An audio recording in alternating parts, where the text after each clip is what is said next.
왜 하필 9월 1일 정기국회 시작하는 날? 왜 하필 어제입니까? 그런데 제가 딱 그게 생각나더라고요. 조국 법무부 장관 인사청문회를 한창 하는데 정경심 교수를 기소해버린 거예요. 소환도 안 해보고.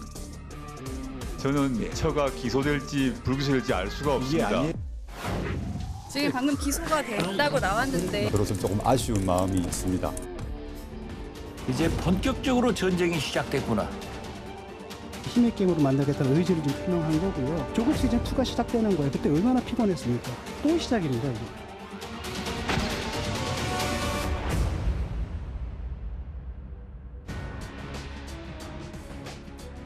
예, 벌써부터 이재명 대표 소환 얘기를 두고 조국 시즌2 아니냐라는 말까지 나오네요. 오늘 뉴스탑 10은 바로 여기부터입니다. 아빠 준비됐다, 문제 보내, 이 얘기입니다. 자녀 입시 비리 의혹으로 재판을 받고 있는 조국 전 장관이 오늘 오전에 법원에 출석을 했습니다. 미국 조지 워싱턴대에 재학 중이던 아들 시험을 온라인으로 대신 봐준 거 아니냐. 오늘 재판에선 이게 쟁점이 됐습니다.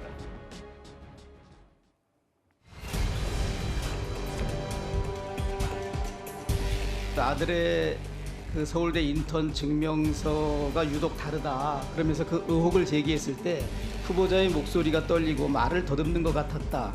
오늘 후보자께서 청문위원한테 처음으로 화를 내시더라고요. 화를 내지 않았습니다. 얼굴이 좀 어두워졌다는 생각을 저는 했습니다. 갑자기 아들 얘기를 또 하셔서 당황스러웠습니다. 당황스러운 건 사실입니다. 오늘 법정에서 공개된 이 얘기로 저희 하나하나 풀어보겠습니다. 이현정 의원. 네. 일단 제가 조국 전 장관 가족의 채팅방을 한번 읽어볼게요. 때는 2016년 12월 아들 조모 씨가 1시에 시험을 봐요. 아빠인 조국 전 장관. 아빠 준비됐다. 난 아래에서 위로, 너는 위에서 아래로. 엄마도 준비 완료. 시험 시작. 문제를 이메일로 보내주길. 아들의 대학 온라인 시험을 대신 쳤다. 이걸 좀 검찰에 이렇게 증거를 들이민 것 같더라고요. 그렇습니다. 뭐 정말 3년이 돼 가네요. 이 조국 사태와 관련된 여러 가지 이제 사실관계가 재판 과정에서 하나씩 이제 증명되어 나가는 과정 아니겠습니까? 이미 이제 정경심 씨는 대법원에서 이제 선고가 됐고요. 조국 전 장관 이제 재판 관련해서 지금 부부가 아들의 이제 시험을 대신 봐준 혐의가 이제 지금 재판에 중요한 쟁점으로 등장했습니다. 조금 전에 화면 보셨지만 이 부분에 대해서 조국 전 장관은 사실은 사실관계를 완전히 부인했죠. 그렇지만 검찰이 아무런 근거도 없이 사실 이런 부분들을 할 수가 없습니다. 왜냐하면 지금 재판 같은 게 보면 지금 공개된 자료를 보시면 알겠지만 이 가족들이 이제 사용하는 단체 카톡방이라고 이야기를 하죠. 그 카톡방에 아들이 자 이제 시험 시작합니다. 아빠는 뒤에서부터 올라올 테니까 너는 처음부터 봐라. 등등 이런 식의 어떤 구체적으로 대리 시험을 봐준 정황들이 다 드러나고 있어요. 이제 그런 것들이 이제 법정에서 증거가 현출되면서 사실관계에 대한 어떤 다툼이 있는 것인데 저는 이 재판이 지금 벌써 32번째라고 그럽니다. 그러네요. 네, 너무나 지금 오래 진행되고 있는 것 같고 사실 이런 것과 관계는 증거로서 확인될 수 있는 상황이거든요. 그렇다면 왜 이렇게 재판이 지지부진하게 늦게 진행되는지는 잘 이해를 못하겠습니다. 정치적으로 소모된 부분이 커서 이렇게 재판이 지지부진한 겁니까? 그렇죠. 그렇기도 하고 또 증거 관계를 처음부터 전부 다 다시 다 확인하고 뭐 등등 이런 과정들 때문에 재판이 계속 늦어집니다만은 당시에 장외에서 조국 전 장관은 본인이 책을 내면서 본인이 결백하다는 이야기를 했지 않습니까? 그런데 재판정에 나오는 자료를 보면 본인이 했던 이야기와 실제로 이런 증거 자체를 보면 본인이 부인할 수 없는 증거들이 나오고 있는 게 현실입니다. 글쎄요, 과연 조국의 시간은 계속되고 있는 걸까요? 가족 단체 채팅방 내용 제가 하나, 두 개 더 읽어보겠습니다. 엄마인 정경심 교수가 퀴즈 시작하자고 했고 아들 조모 씨가 온라인 시험이기 때문에 사진을 올렸고 부모가 보내준 답안으로 시험에 만점을 받았습니다. 또 하나 있나요? 예. 덕분에 B+ 받았어요. 시험 유형이 어렵다. 셋이 힘을 합쳐서 넘겨야지. 이런 글쎄요, 좀 더 구체적인 정황 증거들이 있기 때문에 일단 온라인 데이 시험 혹은 이게 입시비 의혹에 대해서는 검찰의 주장이 좀 더 설득력이 있는 것 같고요. 그렇습니다. 지금 검찰에서 얘기하는 부분은 과제를 대필했다는 부분, 그다음에 시험을 대리로 봐줬다. 즉 온라인 시험이었기 때문에 대리로 이렇게 답안지를 작성해서 줬다. 뭐 이런 의혹들인데요. 이것이 만약에 사실로 입증이 된다고 하면 위계에 의한 업무방해죄가 성립될 가능성이 있습니다. 예. 그렇기 때문에 검찰이 지금 채팅방의 내용들을 지금 근거로 내서 증거로 제시를 하고 있는 것으로 보이는데요. 네. 결국 조지 워싱턴대의 그 업무를 방해했다라고 보는 거고, 이것이 만약에 발각이 됐더라면 그 시험에서 0점을 받을 수도 있는 게 아니었냐라는 것이 검찰 측의 입장이라고 보시면 될 것 같습니다. 그러니까 당시에 온라인 시험 자체는 만점 받았고 전반적인 그 과목을 B+ 받았기 때문에 이게 말씀하셨던 해외 대학이라고 하더라도 업무 방해죄가 성립될 수 있다. 그렇죠. 조지 워싱턴 대학교는 그게 대필이거나 또는 온라인 시험을 대리로 본 줄 모르고 성적을 줬을 것이기 때문에 저 사실이 만약에 진짜로 밝혀지게 된다라고 하면 업무상 그 위계에 의한 업무방해가 된다는 그런 논리입니다. 다만 이제 조국 가족 측에서는요, 이 부분에 대해서 나름대로의 좀 해명이나 뭐 변호인들의 의견서를 내고 있는 것 같긴 하기 때문에 예. 재판부에서 최종적으로 이 부분을 인정할지 여부는 조금 더 지켜봐야겠습니다. 엄마 아빠가 미국에 있는 아들을 대신해서 온라인 시험을 대신 쳐줬다. 뭐 여러 검찰의 가족 단체 채팅방을 근거로 이걸 하나하나 증거로 내민 오늘 재판 과정 32차 공판이었는데요. 다음 화면을 좀 볼게요. 앞서 장 변호사님이 조 전 장관 측은 이거에 대해서 당시 혹은 과거에 뭐라고 해명을 했었나. 아들이 10년 전에 학폭의 피해자였고 열패감 때문에 학교 폭력으로 인한 열패감 때문에 집중적인 케어, 그러니까 보살핌이 필요했다. 이렇게 얘기를 했거든요. 이거 어떻게 받아들이십니까? 정말 또 대리 시험까지를 이제 변명하다 보니까 2011년에 학교 폭력을 당했기 때문에 케어를 해줄 수밖에 없었다라고 설명을 한 것 같은데요. 물론 그 안타깝고 딱한 사정은 뭐 이해를 합니다만, 저건 2011년에 학폭 사태였고 지금 저 문제가 되는 대리 시험은 미국의 대리 시험이 2016년 아닙니까? 5년 뒤입니다. 그러니까 5년 전에 있었던 학폭이기 때문에 5년 뒤에 미국에 있는 조지 워싱턴 대학교의 그 시험을 부모가 다시 봐줘야 된다는 것을 정당화시킬 수 있을까요? 예. 저는 그렇게 해명하는 것 자체가 조국 전 장관은 여전히, 또 지금도 그렇습니다만 그때도 그렇고 지금도 그렇고 여전히 자기만의 동굴에 갇혀 있는 게 아닌가. 누가 저 말을 듣고 그러면 충분히 이해가 갑니다. 그럴만 하겠군요. 대리시험 정당한 겁니다. 라고 설명을 납득을 할 사람이 누가 있겠습니까?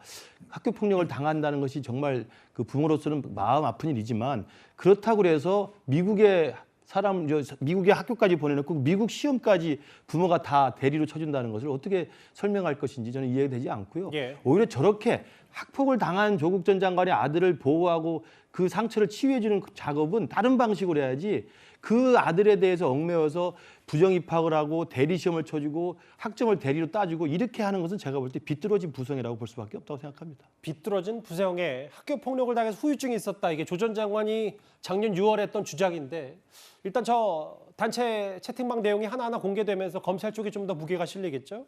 근데 오늘 재판에서요, 구재홍 차장. 네. 이 사실 온라인 대리 시험 얘기는 당시 조국 사태 때도 많이 언급이 됐던 문제인데, 오늘 재판에서 제가 좀 새롭게 본 내용이 있어요. 바로 이 내용인데, 조 전 장관 부부가 아들 조모 씨의 군 입대 시점이 다가오니까 직접 연세대학교 대학원에 입시 청탁을 했다. 이게 검찰의 또 새로운 주장입니다. 그렇습니다. 어떻게 보면 이제 이 조 전 장관 부부가 이 자녀의 그 입시에 개입한 이제 새로운 정황이 오늘 이 재판 과정에 좀 드러난 건데요. 예. 그러니까 이때 시점이 뭐냐면 그 교환학생으로 갔던 것은 2016년부터 2017년 1학기 때까지였는데, 예. 당시에 출국과 대학원 입학을 이유로 입영을 2017년 12월까지 지금 연기해 놓은 상태였다고 합니다. 그런데 조 전 장관의 그 아들의 경우에는 2017년 봄에 실시된 이 서울대와 연세대 대학원 입시에서는 둘 다 떨어지게 됩니다. 대학원에 떨어졌다. 그렇습니다. 2017년에. 네, 그래서 이제 봄에는 떨어졌는데 하반기에 이제 다시 서울대 대학원 입시에 응시하기 위해서 제출한 서류 가운데 하나가 이 최광욱 의원이 몸담고 있었던 법무법인 청맥의 이제 인턴 그 확인서가 이제 두 번째 제출된 2017년 12월 서울대 대학원 입시에 이제 활용이 됐다는 겁니다. 아하.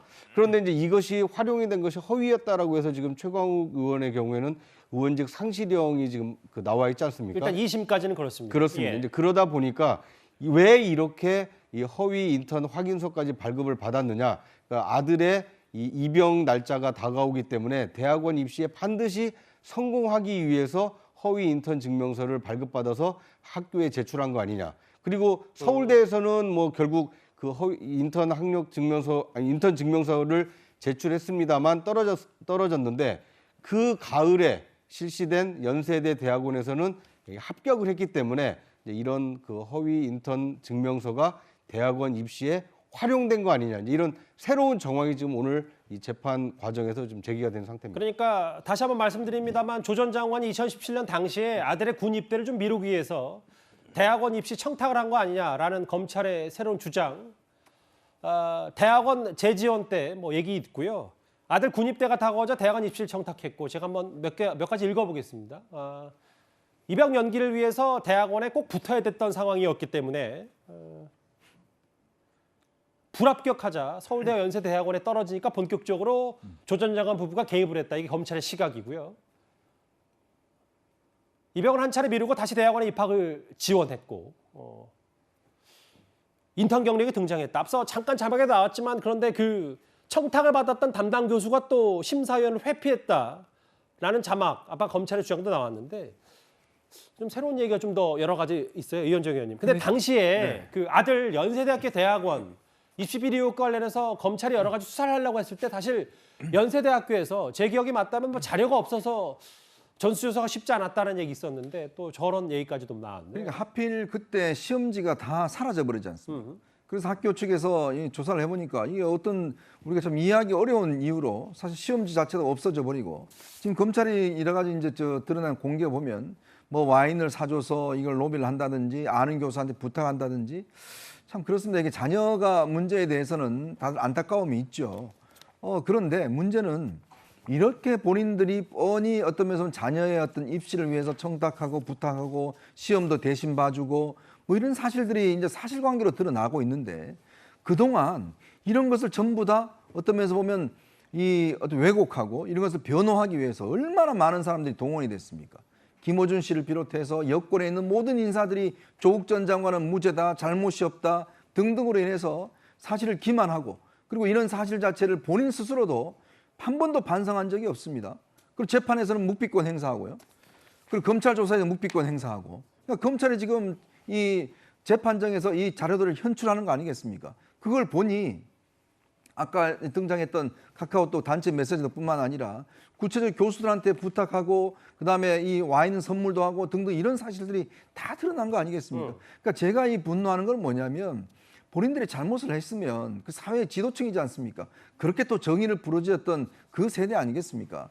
그렇다면 본인들이 미안해하고 좀 이래야 되는데 끝까지 변명을 합니다. 아니 그런데 아들이 학폭당한 거하고 이 시험을 대신 봐준 거하고 무슨 상관입니까? 그럼 치료를 해야죠. 치료를 해야 되는데 아들을 학교에 보내서 그냥 학교 졸업시키게 하는 게 그게 무슨 연관관계가 있다고 그런 해명을 하는지 참 이해할 수가 없는 거죠. 이런 것 때문에 많은 사람들이 지금도 조국 전 장관을 응원하고 있는 이런 상황입니다.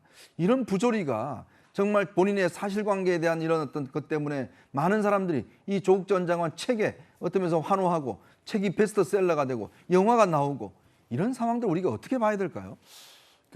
장 변호사님 짧게 하나 더요. 앞서 청탁을 했는데 담당 교수가 회피를 했다. 이게 서울대 대학원 얘기고, 서울대 대학원은 조국 전 장관의 아들이 떨어졌잖아요. 그렇죠.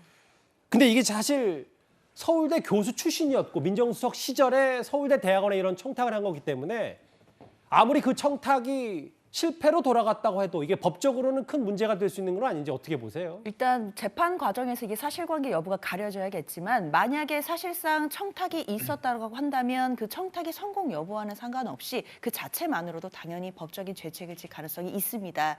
물론 지금은 검찰에서 나온 증거들만 좀 현출이 돼 있고 그 조국 전 장관 측의 어떤 입장이라든지 이런 것들이 지금 어떤 것인지가 좀 잘 나와 있지 않기 때문에 알기 어렵고, 재판부에서도 결국에는 재판으로서 결정할 때까지 시간이 걸리겠지만요. 예. 그렇다 하더라도 저 사실관계들이 증거로 뒷받침돼서 인정되게 된다면 법적 책임을 지지 않을 가능성 없습니다. 그러니까 이게 사실 그들이 원하는 것처럼 조 전 장관 부부가 원했던 것처럼 청탁이 무의로 돌아갔다고 하더라도 그 부분은 충분히 범죄로 혐의로 입증이 될 수 있으니까. 새롭게 나왔네요.